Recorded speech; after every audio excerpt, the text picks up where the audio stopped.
cette église a eu lieu.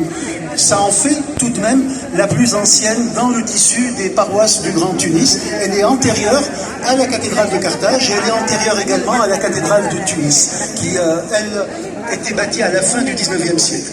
Deux noms à retenir par rapport à cette procession et par rapport à toute l'histoire de cette église, ce sont les noms de deux curés. Le premier s'appelle l'abbé Lénaud.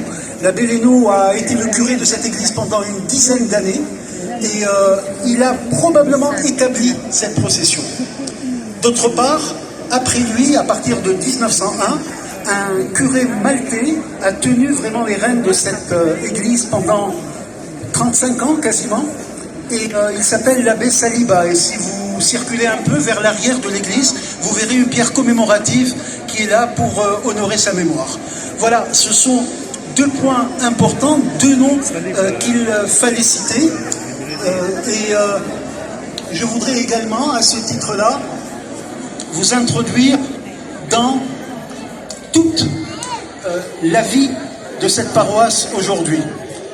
Cette paroisse qui est tenue par des lazaristes et par les petites sœurs pauvres également, et qui rend un service à toute la région, que ce soit en termes caritatifs ou bien que ce soit en termes d'action sociale. Voilà. Grosso modo, les quelques mots que je voulais vous présenter, avant que nous ne passions à la messe, et ensuite, après la messe, il y aura la procession qui aura lieu à partir d'ici jusqu'au parvis de l'église. Et je termine cette prise de parole en souhaitant la bienvenue à Madame Souad Ben Abdelrahim, maire de Tunis, qui se joint à nous également. Bien, donc la messe dans quelques instants, et encore une fois, bienvenue à toutes et à tous.